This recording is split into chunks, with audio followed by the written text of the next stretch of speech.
This is probably the shortest poem I have since recorded. It's actually brand new, and it's a haiku, something I actually haven't done a lot of, but I found this on my phone. It's from a long time ago, and I actually wrote it while I was painting.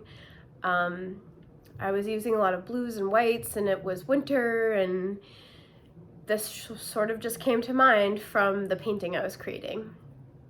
It's called Winter Winds. May stillness greet you. May this season provide you warmth amidst the winter winds. Like I said, short and sweet, but I really enjoy that one, and seeing as how it is January in New York, I figured it was appropriate. So I hope you enjoy, and if you're interested in any more poetry, I have a bunch of videos on this YouTube channel.